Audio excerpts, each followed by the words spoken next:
Good evening, everybody, and welcome to our regular meeting of council. Our mayor is not with us this evening. He offers his regrets. We have our agenda present there in front of you guys. I'm just wondering if I can get a motion to approve. So motion by Councillor Bruce King, seconded by Councillor Windsor. All those in favor? The agenda is adopted. The minutes of the last meeting as well, they have been presented or distributed in your package. Is there any errors or omissions? No. So we're going to adopt those minutes as presented. Any new business arising for anyone? No. Any correspondence? Okay, so that was anything that comes in for correspondence now is distributed to the appropriate committee for actioning. Okay, perfect. Okay, perfect. Thank you. And now it's our committee reports, and up first is Planning and Development, which is me and Councillor Windsor.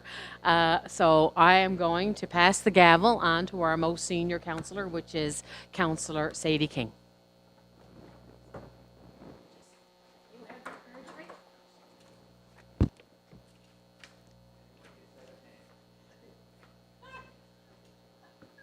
Thank you, Sadie.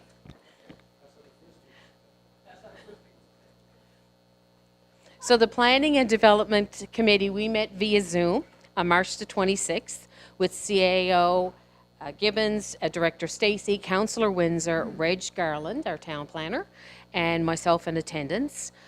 First up, we reviewed revision number 3 of the municipal plan. This final revision and recommendations stemmed from the final public consultation piece that was done in January. It was a great discussion that we had on it. We all agreed with the recommendations made by the planner, and we also gave him the go-ahead to submit it to provincial government for review. So we're getting in our final stages here now, which is great. While he was with us, we also talked about the subdivision bylaws and agreement that we're trying to put in place, and we've talked about that now over the past several months, well, few months for sure. He is in the final stages of completing the bylaws. And those bylaws will outline the general requirements for all subdivisions. So what's going to happen when that's completed, that information is going to be here and distributed out to developers, applicants, so that they have a clear picture of what is required. It helps us move forward, helps them move forward, us be able to make a better decision around the table. So once that piece is completed and council approves the application, then the next piece is the subdivision agreement. And that will be specific to that subdivision, to that applicant, to that developer, and that will be in consultation with our town staff, with the developer or the applicant, in completing that agreement, and then it will go to legal before final signing. That's the plan for that. So it's a better way forward for everyone when it comes to subdivision developments. We reviewed 6 applications during the meeting as well. 4 were recommended for approval and are going to be motioned tonight. Further investigation and information was required for the other 2 applications, which will be actioned by our CAO or the director. Okay. I'm just going to ask my co-chair, Councillor Windsor, if you have anything to add to that. Just to add, I guess, very well described, Deputy Mayor, the update, but I just want to put forward my support, I guess, or words of acknowledgement on the plan in particular. So much work has been done. Your leadership, the CAO, the director, and Reg in particular as a planning professional. So much work is going on for our whole term, really, right? And bridging back to the previous council as well. It's a very detailed, comprehensive document, and the public consultations. I think that was really important. And Reg took us through every single piece of feedback that came from the residents, and we did our very best to accommodate those requests. So, working with the residents, working with developers, I think it's a very good document. And it's not perfect, but perfect is the enemy of good. So we got to move forward with this now. And that piece, and I want to back you up too on your commentary on the subdivision agreements. So very important. As we all know, we've had a lot of headaches to deal with from past subdivisions, and that's not pointing any blame or fingers at anybody at all. But you learn lessons as you go along. We're always learning. And I think what our planner is doing now, like a two-staged approach, here's the subdivision guidelines. Now we're talking to a developer, and then we hammer out a formal agreement, which is a legal binding document. Insulates the town from liabilities, puts the onus back on the developer. So I think that's excellent. And all the applications there, they were all straightforward. Yes.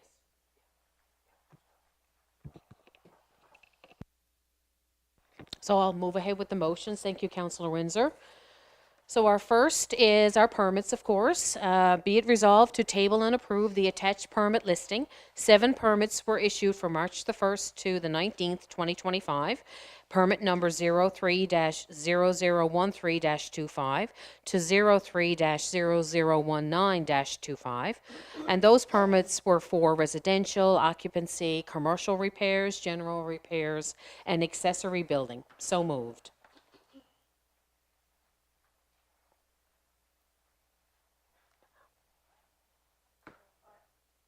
Right, so I can't do that. Sadie has to do that. I moved. Any comments?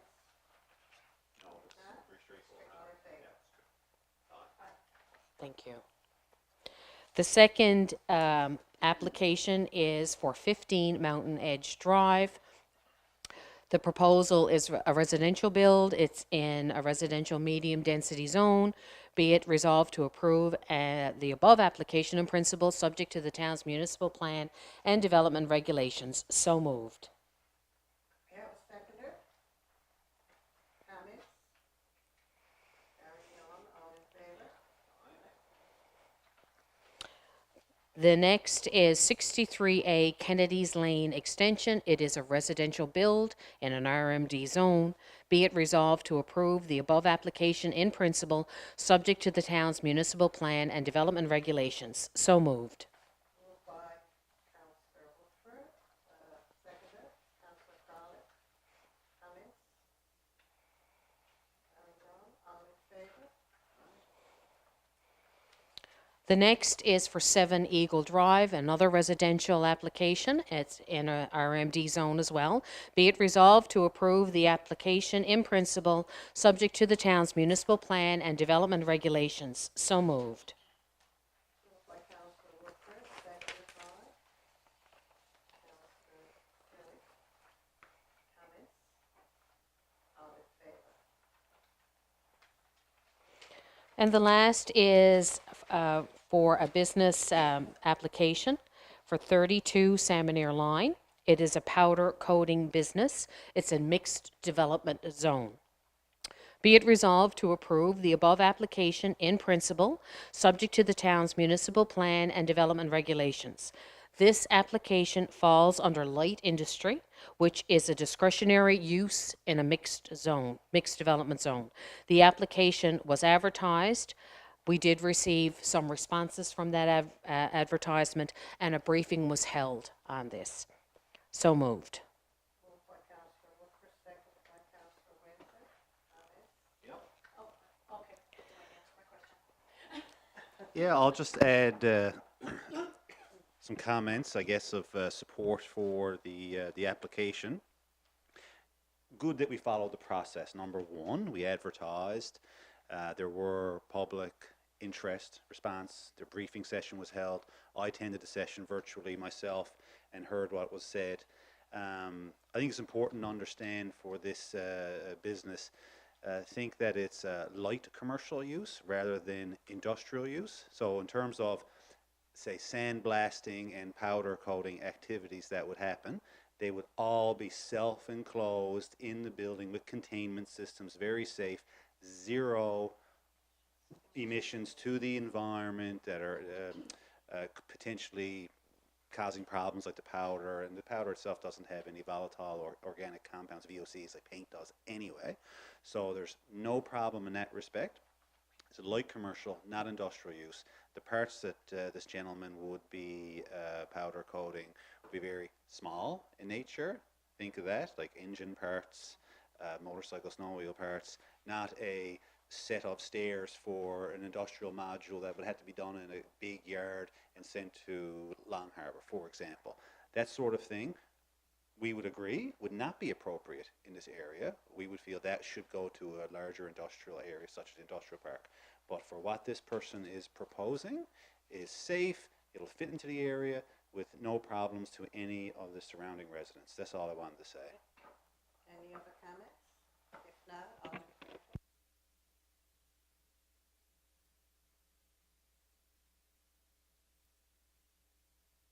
And that's it for planning and development. Thank you, Sadie.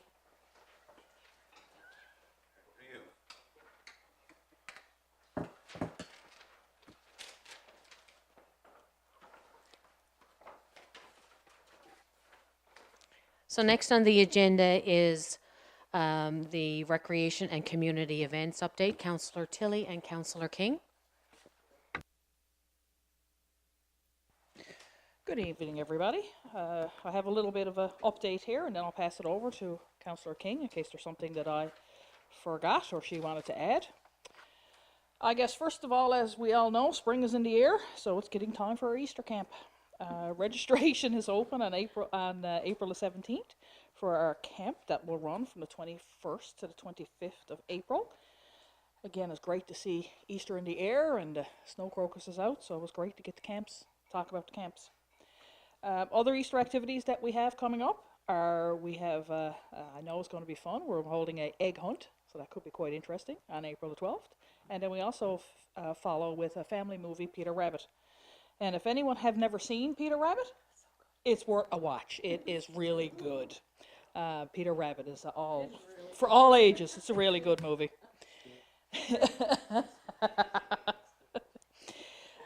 We also we have our Easter mail out going out. I'm not sure if it's already gone yet, or if it's in. I know it's in process of going. So if you don't have it yet, it's in your mailbox. And that also talks about the summer employment opportunities that are out there coming up. So there's a large array of them there. The details listing what they are. So for any students that are out there that are looking for summer employment, April the 30th is the deadline. I'll say again, April the 30th is the deadline. So get the applications in. And again, as we talk about spring, we talk about summer. Camp Ahoy's registration is going to be opened up on May 21st. That one I know sells out quick, so we want to make sure that everyone is well aware of that. And as we get in a little bit further into our meeting tonight, we're going to talk a little bit about some new upgrades to our lovely boardwalk. So for that reason, we have a little bit of change in where our Squidfest is going to be. So our Squidfest beach party lineup this year is actually going to be, I called it a beach party, because it's not actually going to be on the beach this year. It's going to be moved inland a little bit. So again, we'll get into that. You'll hear that several times. But it's going to be in a new temporary location. Again, I will say temporary.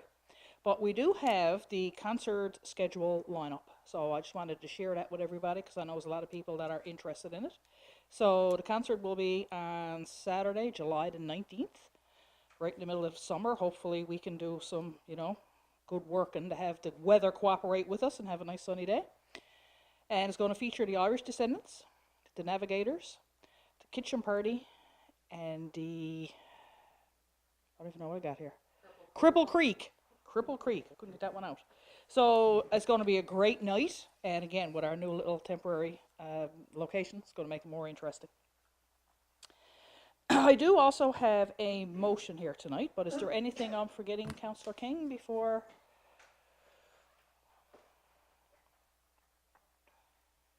No, I really haven't got anything to add except to say as a town, we're very fortunate to have an alternative site to have the beach party this year. And if the wind blows northeast, it'll be a lot more shelters. True. Very, very true. Well spoken. Because we all know what that lovely wind off the water is. I've spent many, many, many of nights down at Squidfest, and you've always wished you had your two gloves with you. So I'm going to get straight into the what am I doing here? The motion I have. So as we know that we had a motion to hire someone as our program coordinator. Job search was conducted, and a program coordinator for our recreational community service department. It was great that we had 16 applicants, 6 of whom were interviewed, and Andrew was the candidate that was scored the highest based on valuation matrix, which combines of a resume and interview process. The hiring committee formulated a recommendation for the council, and it was confirmed that Andrew was the applicant for the role. So I wanted to put a resolution forth that be it resolved that the Town of Holyrood hires Andrew Lewis as the recreational program coordinator as recently advertised. It was moved by Councillor Tilly. Can I get a seconder? Councillor King. All those in favour? Motion is carried. I will add that's also the first resolution I've ever done. Good job then. Good job. So with that, I don't think there's anything else to add, only we look forward to Easter programs coming up soon. Perfect. I forgot to ask before, are there any questions or comments or? Oh, we're good? Perfect. So next on the agenda is Infrastructure and Public Works, Councillor Sadie King and Councillor Windsor. Good, good. Yeah, first resolution for Councillor Tilly. So, no pressure, Mr. Lewis. You better do a good job. Right. Okay, thank you, Deputy Mayor. I've got a number of project updates. I'll get into it in a minute, but if I can just shake up the agenda a little bit, I'll do the updates following the 2 motions that are before you, if that's okay. So the first item we've talked about before, disposal of assets, the dump truck and plow, and we had set a reserve price based on our market analysis, and we're successful in getting that. Right, so that was excellent. We were prepared to walk away if we weren't going to get back to the town what we felt was appropriate. So I'll read the motion for you. Be it resolved, the Town of Holyrood sell the 2005 Sterling dump truck and plow for $12,000, less $1,115 in commission and towing fees. The town will receive $10,885. So moved. So it was moved by Councillor Windsor, seconded by Councillor King. All those in favour? Aye. Okay, the next one was a water line extension request, and you might remember at the last meeting we talked a little about that, and we had challenged the director to establish a number of questions, a checklist or criteria that must be considered when these sorts of requests come forward, so we can have some consistency and standardization. How long is the run? How close is it to the nearest other property that is currently there or future development opportunities, things of that nature. So the next time someone makes a request, they should run through the same screening as the previous person, to be fair.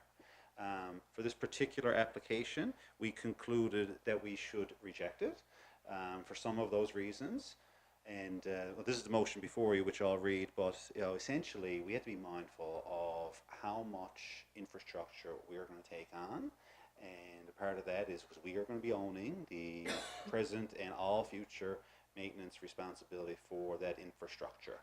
When there are opportunities for other developments to happen along there, makes a bit more sense. So we'll deal with those on a case-by-case basis. For this particular one, we are recommending that it be rejected. I'll read the motion, and if you guys have questions or commentary, by all means. Be it resolved, the Town of Holyrood reject an application from a resident to extend a 2-inch town-owned water line approximately 235 meters to service the residents. So moved. So 235 meters. There's 3.28 feet in a meter. Is that right? So do the math in my head real quicker. So you get 700 feet approximately, right? So moved by Councillor Windsor, seconded by Councillor Crawley. Further discussion? Go ahead, Councillor King.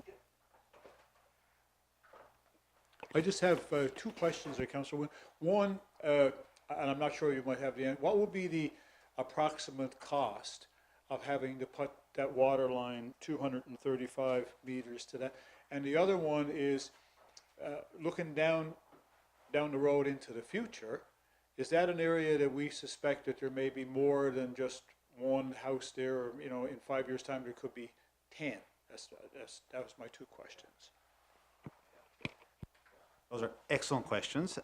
So on the costing, I don't have the figure in front of me or off the top of my head, but we did prepare that. The director did provide an estimate, both for the line and making sure the trench for putting the line there, and we've done in the correct manner and brought up to the right standard. So we did have a cost estimate provided for that.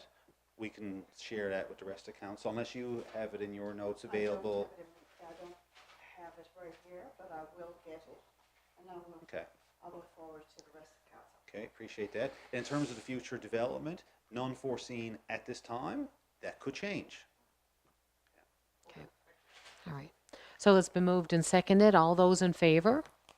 Anyone against? Oh, motion is carried. Okay, thank you, folks. I'll provide some project updates. Try to be as concise as possible. 3 or 4 pages here.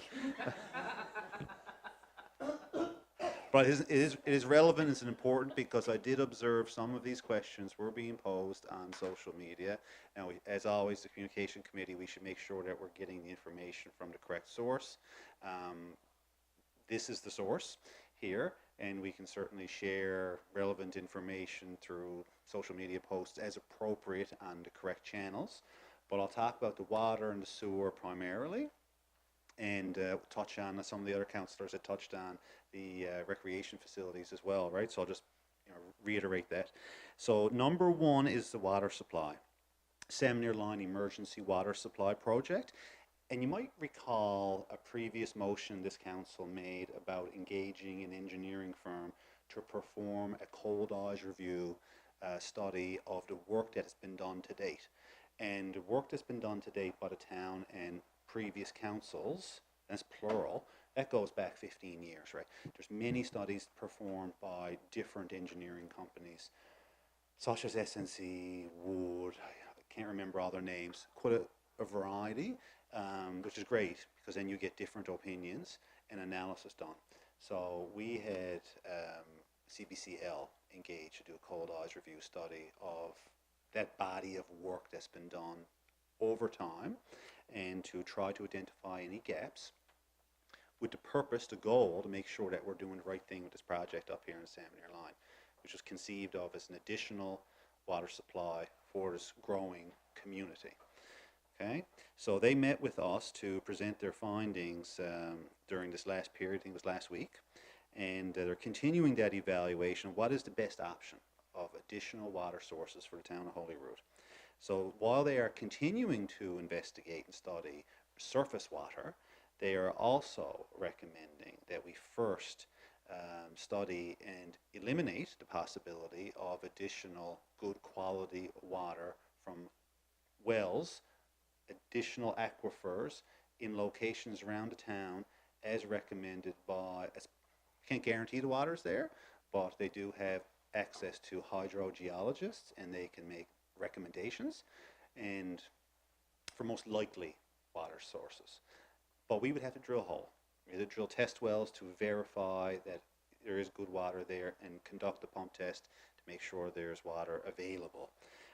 So we are recommending, or sort of CBCL is recommending, which council supports, to move forward with a test well program. Municipal Affairs, I should add, Municipal Affairs, Department of Water Resource Management, they were all included in all of these discussions with the engineering firm, including the town.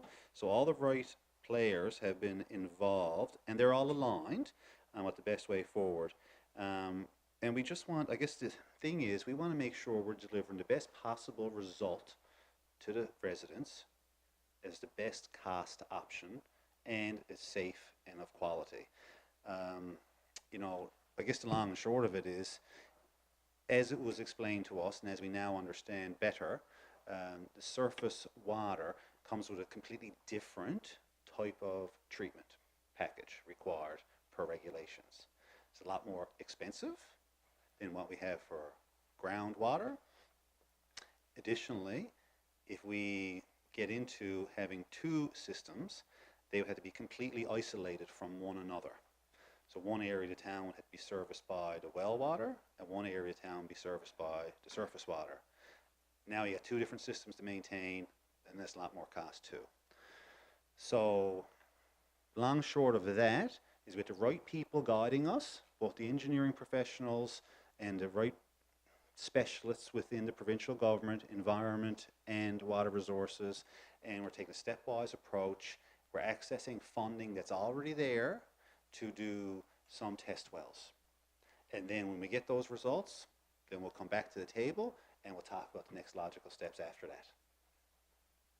Does anyone have any questions on that? I know we were all in that meeting. That was sort of my synopsis of summarizing it for everyone.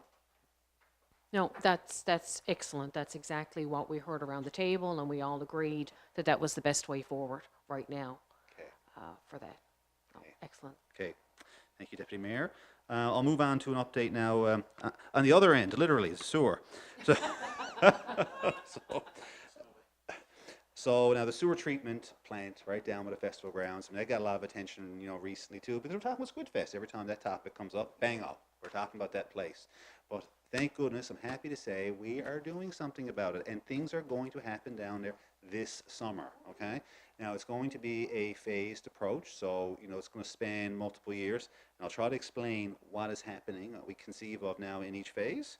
So, it, you know, it has grown in scope, and we have, you know, met with the right people again, right? And the town is doing a great job of this, like making sure the right people are engaged and we're not developing things in a silo. That's how mistakes happen. So the engineering consultant, municipal affairs, provincial and federal water resources and environmental department reps, infrastructure, all these people are at the table on this project, which is excellent. And to make sure that we're in compliance with the federal regulations, because this is discharge to sea. So there's going to be 1, 2, 3, 4. I'll call 4 phases, but really it's 1A, 1B, 2, and 3.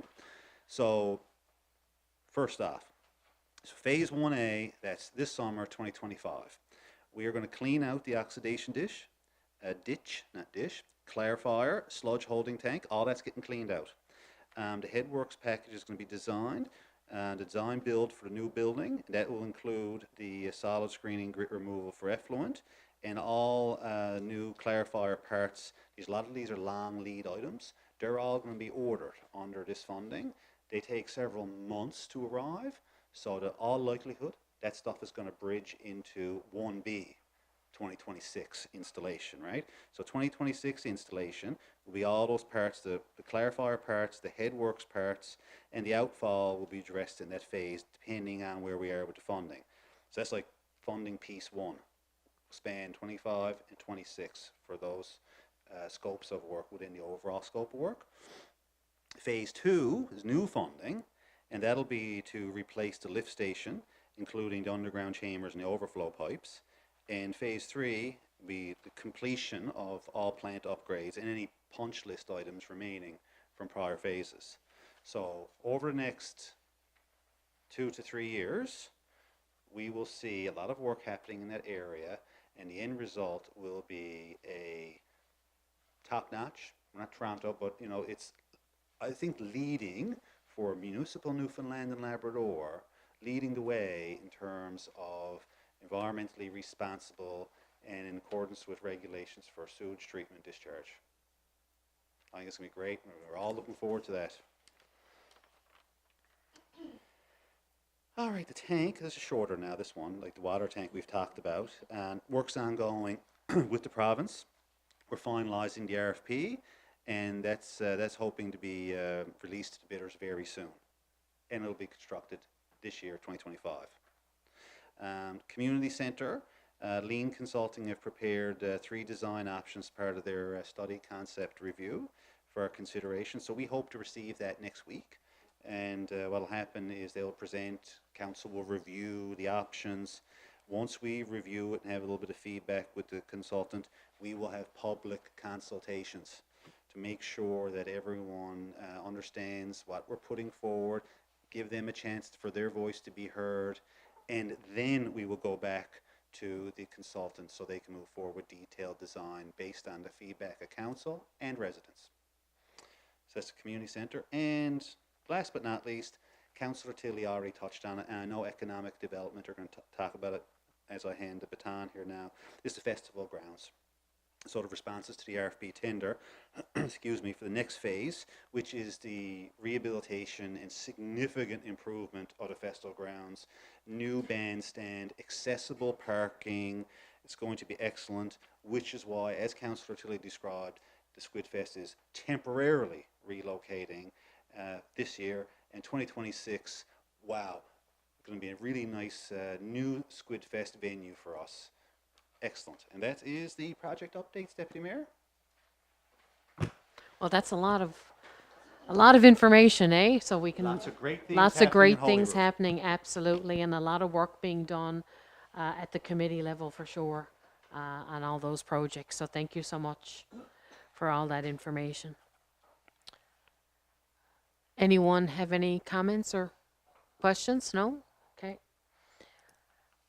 So up next is economic development, which allows me to hand the gavel over again. There you go. To Sadie.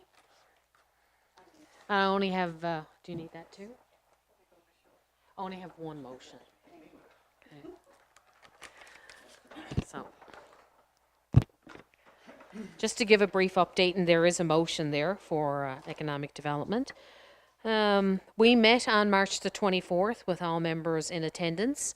There was one previous business application that we reviewed because of the discretionary use ad and the public consultation sessions that were held. And at that time, the committee, we agreed moving forward with this application, approving and recommending this application, because we felt that the applicant had certainly provided sufficient or more than sufficient information on his business.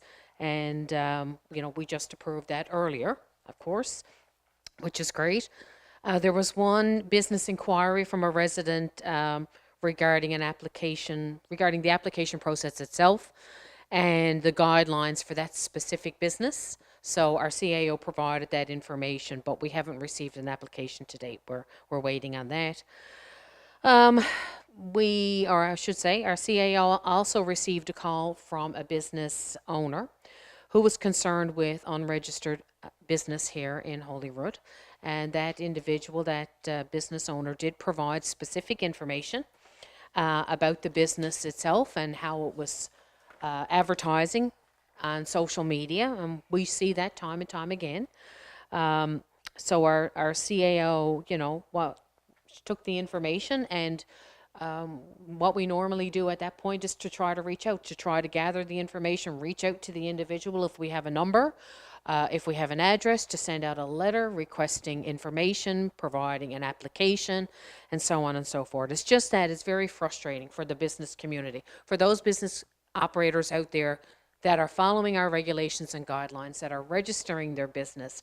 It doesn't cost a lot of money to register a business with Holyrood for a year. It just it would make a more level playing field for everyone within the community, and kind of build a partnership with the business community. But if we encourage people to contact the town if you do see something on social media and you do realize, well, that individual or that business, I don't think that business is registered. Well, then pick up the phone and give us a call. This is something it's not happening. We don't look at that once or twice a year. That is looked at on a regular basis here within the town. We receive CADO every month, which is the registration for all of the corporations and limited companies every month, and I know our CAO and our what's Marie's? Sorry, Finance, thank you, sorry. We'll review that to make sure that we capture everyone that's on that list. So it's an important process, and we encourage anyone to make a call, and we certainly will investigate that.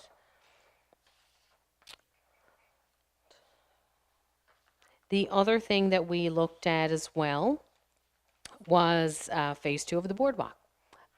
We discussed that, and that's the festival grounds that we're all talking about and the upgrades for that.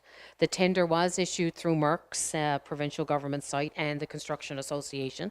There were 7 bids that came in on it, and the tender was awarded to Weir's Construction. So hopefully what our plan is April is the start date. So continuing on throughout the summer, hence the Squid Fest is not on festival grounds, but it's certainly going to be a great addition once completed. With regards to our OHI, a progress report was submitted to our funding partners on project activity. So the committee will focus the next few months on the current OHI report and on aligning our mandate with the recommendations in that report. We also discussed the Holyrood Trails Master Plan in terms of developing more hiking trails and a biking trail. And that was done in consultation with Mills and Wright, along with, there was a couple of external groups as well, or associations that had expertise in trail development. That's working with Mills and Wright. So hopefully we'll be able to move forward with some more hiking and a biking trail. There is one motion under the festival grounds update.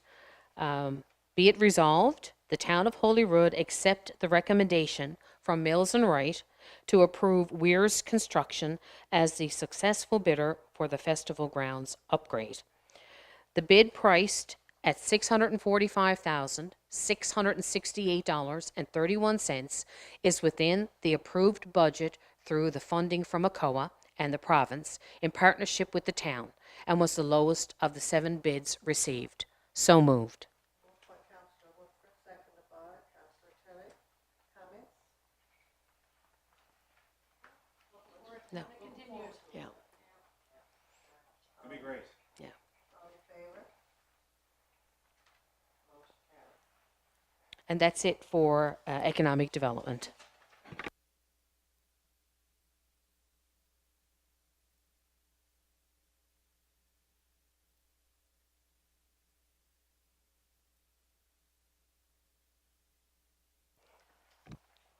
So next up is Public Safety, Councillor Tilley and Councillor Bruce King.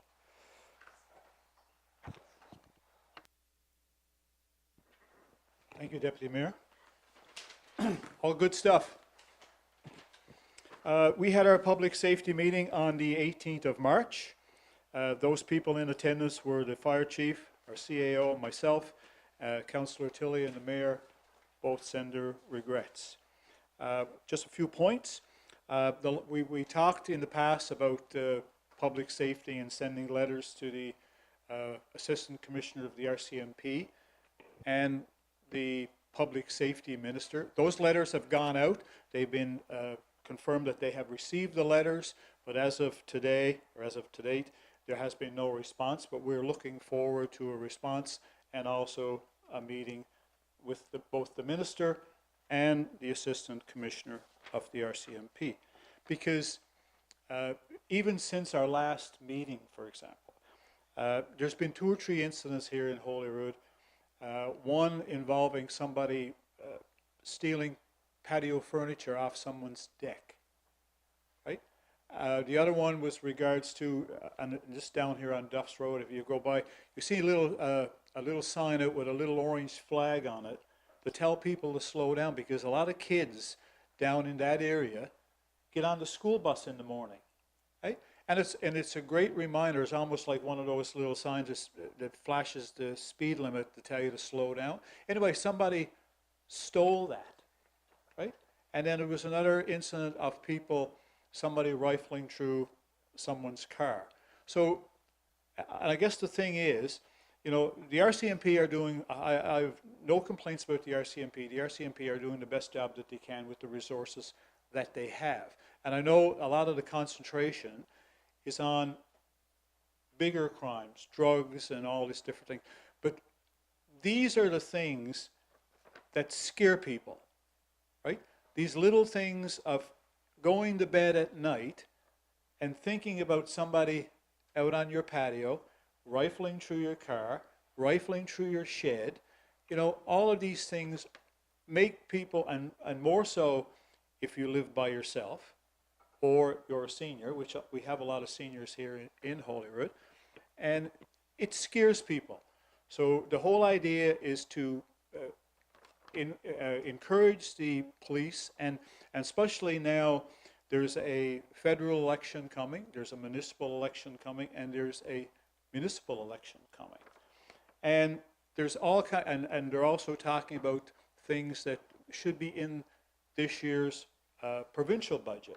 And that's where people, when somebody comes knocking on your door, and it doesn't matter what political stripe they are, the questions you should, people, I will be asking, is what are you going to do about crime? What are you going to do about, the roads, right? And other things. And it should be a question that people ask these people, and if you don't get the answer that satisfies you, don't vote for them. Simple as that, right? That's what I'm going to do, right? If they're not concerned about public safety, if they're not concerned about the roads, if they're not concerned about the cell service and all these different things, don't vote for them. Simple, and it doesn't matter what political stripe that they are. We need more police, we need more resources, and the RCMP and the RNC are quite happy to have more officers on the road and more things to be able to use. So that's a point right there, right? The other one that came up was with regards to ATV safety. And over the past couple of months, there have been some serious accidents, and people have been, and some people have been killed, right? And a lot of these people are below the age of 16 years. And I know for the past 4 years that we've been here, right, we've been talking about this often. And every time we bring up the subject, it's always in relation to somebody being seriously injured or killed. And we are, I mean, the Public Safety Committee are strong opponents of making sure that there's more training for people. And you can't turn an ATV, a side-by-side, or a dirt bike into a babysitting tool. You've got to be able to explain to your kids safety, and speeding and flying up and down the roads is not part of safety. So hopefully in the weeks and months to come, you know, we would like to see more hands-on physical training for kids. And I know when my young fellow years ago, they all went to the Legion. They did training with the RCMP. They were given these little stickers that went on their ATVs, and they were told by the RCMP officer, you know, if we try to pull you over, don't run, right? Just, they'll see the little sticker, and 9 chances out of 10, they'll just let you go and just explain to what you're doing, and that'll be the end of it, right? And that's what we're hoping, that this will come back into effect in the near future. The other one we talked about was cell service. You know, I know some of the mayors and stuff had met with the Minister Hutchings, and I know other people were saying, well, what's she going to do? She's not even running in the next election. But that's not the point. The point is you're keeping it on the front burner instead of the back burner, right? And that's another thing that people should talk about when someone comes knocking on your door for your vote. What are you going to do about cell service? What are you going to do about Route 60? And if you don't get the answer that you like, don't vote for them. Adventure Smart, I'm going to leave that one to Councillor Tilley. The radon kits, we talked about the radon kits. Anyway, since our last meeting, we have been approved for 100 radon kits in the fall, and more information will come out on them as we get a little bit closer. We're just getting rid of the snow, so we're not going to, but we are going to get 100 radon kits, and they will be distributed as per instructions once we receive them.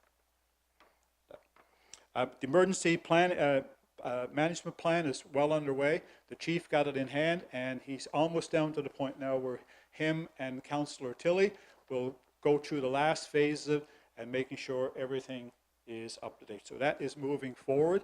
But the thing is, people need to understand, in the event that there is an emergency tomorrow, we have a plan that's quite capable of getting things done, getting people out the door, getting boots on the ground, and addressing any type of emergency that we may have. The pre-incident planning, the fire chief is going around, especially with businesses, to make sure that the buildings are safe, making sure that there's nothing in there that they're unaware of, and the numbers of people and all these things. And he is slowly making his way through it. He's already down at the Marine Institute, and as the weeks progress, he will move to other businesses within the town and carry out the same undertaking. And that's all I have, and I will turn it over to Councillor Tilley. Thank you, Deputy Mayor.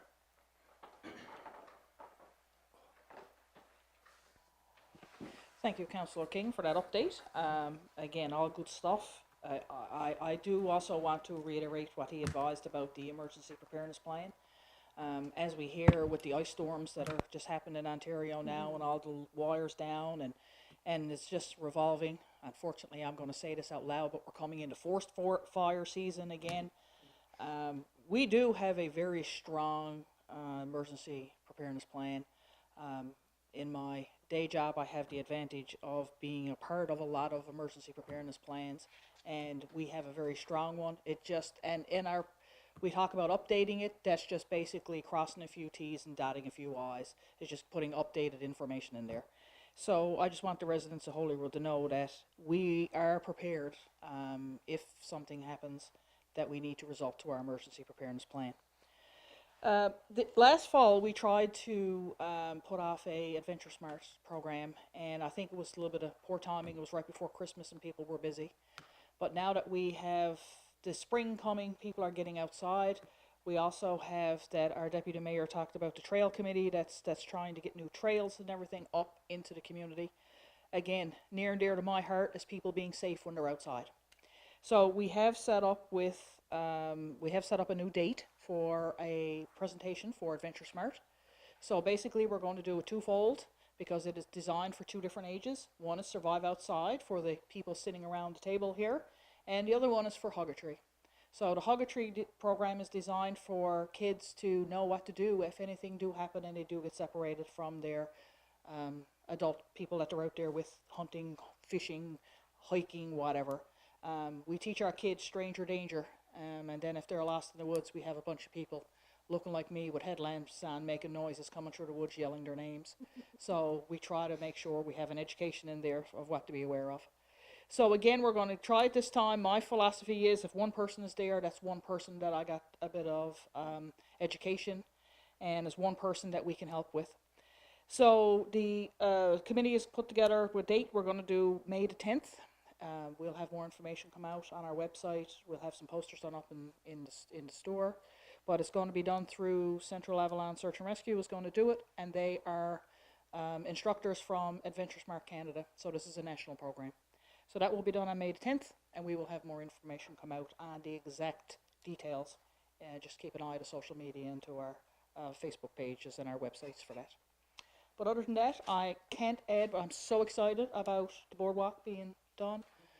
It's going to be phenomenal, and I'm so excited about the upgrade to our septic system that's going to make our boardwalk even more phenomenal. And again, I'm just so excited about what the future has here for this community. Thank you. Thank you, Councillor Tilley and Councillor King. Are there any comments or questions? No? Okay, perfect. We'll move on to communications. Councillor Crawley. Good evening, everyone. I first want to send out big kudos to the Development and Planning Committee, because coming up with the town plan and finally pushing it through the doors is an incredible feat. We know it took so many hours. It was long nights, long days, lots of phone calls, and everything that goes into it. It's a huge document and contains a lot of information. I am certain, I put money down if I was a betting woman, that we're going to have all kinds of inquiries and questions about it when it does come to pass, even though we did have the public consultations and we had all the pieces put out there.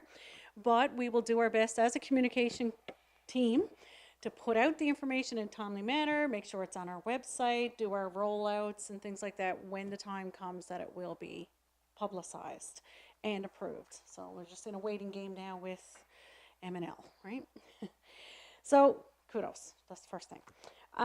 Second thing, all the information that Councillor Windsor put forward for infrastructure and public works, same thing.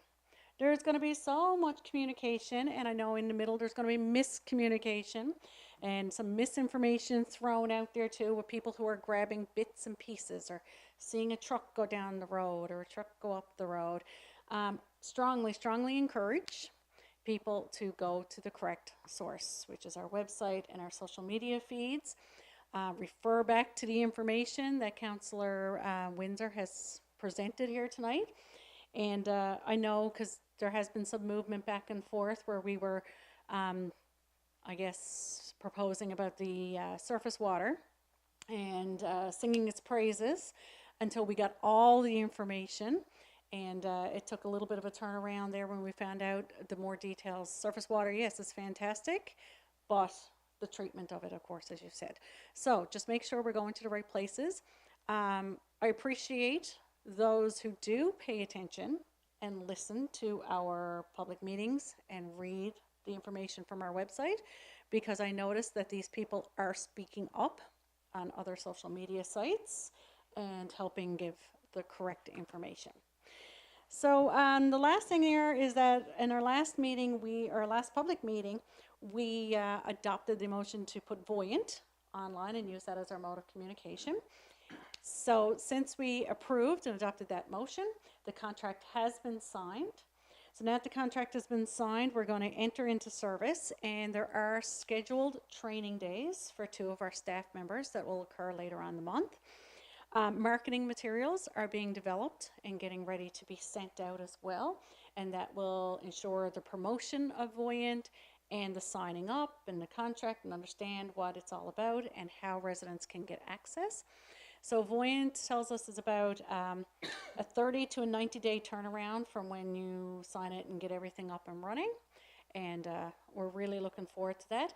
And I'm really excited if we can get it up and running before Squidfest. Because look at the information that can get out, especially with road closures and then the summer coming up and with water shortages sometimes or water leaks. All that information can go out there immediately. And I'm hoping that we won't have to use it for the things you talked about. Absolutely. Those severe weather storms and things like that. So I think that's it, unless there's anything from Deputy Mayor Woodford or Councillor King, if you have anything to add. No? All good. That's everything. Thank you, Councillor Crawl. Any questions or comments for communication? No? You might as well stay standing for corporate services. Yep. The only update I have for corporate services is refer back to infrastructure and public works again. All our big money is going towards those. And of course, we have a number of grants and funding and opportunities that we have that is helping us to pay for that. And thank you, Madam CAO, because that's part and parcel of your job, is securing all those funds. So we appreciate it very much. Unless Councillor King has anything to add, I'm just going to go into our motions. No, I'm good, thank you. You're good? Thanks. Okay. So be it resolved, those accounts tabled in the amount of $169,854.57. Check numbers D4655 to D4705 and 46834 to 46876 be approved for payment from the general account. So moved. Moved by Councillor Crawley, seconded by Councillor King. All those in favor? Motion is carried. Okay, and that's just general payments, day-to-day operations, upgrades, and things that need to be taken care of in the town. We created and developed a donation policy some time ago. We talked about it in council around the table probably, I'm thinking, at least 2 years ago, and realized that we never formally adopted it at a public meeting of council. So We sent it out again and distributed it to all of council again for comments or concerns or questions. Of course, if something comes up, sometimes our policies go out and it's not until after they're adopted and being implemented that we notice something. There can be amendments made, so just keep in the back of your mind that this is not the end all and the be all. But we do have a donation policy, and it will be posted on our website once it has been adopted. Okay. So, be it resolved, the Town of Holyrood adopt policy HP 001-D, a donation policy which has been developed to provide eligibility criteria and evaluation guidelines for the town to consider when processing requests for donation to charitable, nonprofit, and recognized public service organizations. These guidelines ensure fairness, transparency, and consistency to donation requests. So moved. Moved by Councillor Crawley, seconded by Councillor Tilley. Further discussion? I just want to say that we're not trying to isolate or insulate anyone from obtaining a donation. This is to make sure that it is a registered charity. We are trying to stay back from giving it, handing out to one person versus another person and giving it in. We need to make sure that there is a guidelines followed and making sure that there is a process and that we can follow the money in fairness as well. Money has already been budgeted, so generally in our budget we put in a certain amount for donations, and as long as during the course of the year we still follow within that budget, we're good to donate. Perfect. So if it follows the policy and is in our budget, we will. So it's been moved and seconded. All those in favor? Against? Motion is carried.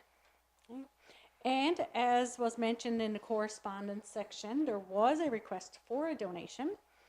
Be it resolved, the Town of Holyrood will donate $100 to U18 AAA Eastern Icebreakers team representing Newfoundland and Labrador at the Atlantic Championships in Nova Scotia, April 3rd to the 6th, 2025. The town encourages our youth to take part in sport activities to build their skill set. A resident of Holyrood plays on this team, and we're happy to support her and her teammates and wish them much success in their tournament. Funding has already been allocated to the budget to support such request. So moved. Moved by Councillor Crawley, seconded by Councillor King. Further discussion? All those in favor? Against? Motion is carried. Okay. And we have a bank book balance of $84,102.26, which is healthy as we're getting into our payments of property tax, municipal tax, and business tax. Thank you. Excellent. Thank you, Councillor Crawley. So next up is new business. We'll do the go around. Councillor King.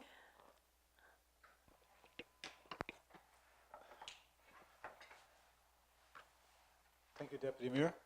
That's $84,000 more than what I got in my account. Yeah, about that. You have $2.26. Yeah, Roughly. not even that. I do have a point, and actually I'm going to hinge on to what Councillor Tilley said. And there was an article a couple of weeks ago on VOCM with regards to a $2 million upgrade to the Holyrood generating station. And I know there's been a lot of talk about it, about pollution and all this stuff. And absolutely, I totally agree. I go down there every morning and you can see the smoke coming out of the stacks. And, hopefully that $2 million or part of it will, help make what goes up to stack a lot cleaner than what it is. But I guess the other thing is you can't have it both ways. And what I'll say about this is this week alone, if you look at Ontario, okay, there was pictures there with about 2 inches of ice on people's vehicles. If you think back to 1998, when they had the ice storm as well, I would encourage people before you say stuff that's really a little bit out in left field, go in and look at some of the pictures, especially from 1998, because I spent almost 4 weeks there, and I've seen it for myself. You'll see hydro towers that if they were made out of tin foil, it's like somebody took them and just crushed them up and laid them on the ground, right? As of when we came up tonight to start the meeting, there were still 32,000 people in Ontario without electricity. Okay, so we need to think about this. The Avalon Peninsula has the vast majority of the population. Okay, we have an extension. We have an extension cord coming from Muskrat Falls to the Avalon. A very long. It's about 1,200 kilometers. The longest extension cord probably in the world. Okay. Anything, if anybody's ever gone into the Bay de Nord wilderness area and up on the Long Range Mountains and those places, can you imagine in January, February, or March, if you had a very similar ice storm and all those towers fell down, who is on the end, right? Us here, the Avalon. We would be the last people to get electricity. So we need the hydro station, right? It is. I mean, it'd be no different than people on the Northern Peninsula and Labrador having to depend on the Holyrood generating station for electricity. It doesn't make any sense. It's not economical sense. It's not safety sense. It's no sense, right? So we need the generating station. And yes, absolutely, there needs to be something done down there to decrease the amount of pollution that goes into the air. But before you say something like we don't need it, think about it, right? And I would encourage people to go in online and look at the pictures, and then I got a funny feeling you would probably change your mind. And the last part I'm going to say is tomorrow is supposed to be Liberation Day from Harry Potter down in the White House. So the only thing I can say to everybody from Holyrood to Vancouver is elbows up. Thank you. Thank you, Councillor King. Councillor Crawley.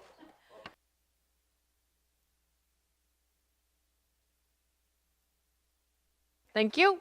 Councillor Tilley. I second that. Happy Easter and enjoy this beautiful spring weather. Thank you. All good. Well, Steve, you can, as the mayor would say, wrap it up. Yeah, you know, a couple of things there. I think the last two meetings I didn't have anything to say at the end, right? So, you know, had to come up with some. But you know what I wanted to say tonight actually is just a big thank you and acknowledgement of Madam CAO. Councillor Crowley referred to it there earlier in talking about the funding opportunities, right? So, in your new role since the current report, wearing a couple of different hats here, and you're sniffing out those funding opportunities, I mean, you do an outstanding job of that. What that does is it reduces the tax burden on all the residents here in Holyrood. And, you know, we went through there tonight in my update, and it's not my update, it's our update, right? All of these projects that are getting off the ground largely due in part to your hard work, one, in finding the funding opportunities, two, in bringing all the right people into the room. And that's an improvement, I think, that we have seen in bringing in the right people from the provincial government, the federal government, getting engineering consultants, and also getting second opinions of engineering consultants too, right? And an engagement of the legal. Like bringing all those individuals to the table so we can get the best information possible, comes to a council so we can make the best possible decisions. We're not always going to be right, surprise, but we are doing the best we can, and you are certainly doing a phenomenal job in bringing us the best possible information so we can make the best possible decision that we can, right? So there's lots of great things happening in Holyrood, and I think a lot of that is due to your hard work. Thank you so much. Here, here. I concur. I concur. I also want to say it's her great leadership as well, with, you know, and all the staff here. And even it filters down to us around the table as committee and councillors and everything else. We're given the information. The information is provided. We are doing a deep dive into everything. So thanks to everybody, really, because I think it's been a fantastic job that everyone has done here. And it's evident in all the updates that we can see tonight. So we'll end on that. Our next meeting is scheduled for April 29th at 6 p.m. Can I have a motion to adjourn, please? Councillor Crawley, seconded by Councillor Tilley. All those in favor? Meeting is adjourned.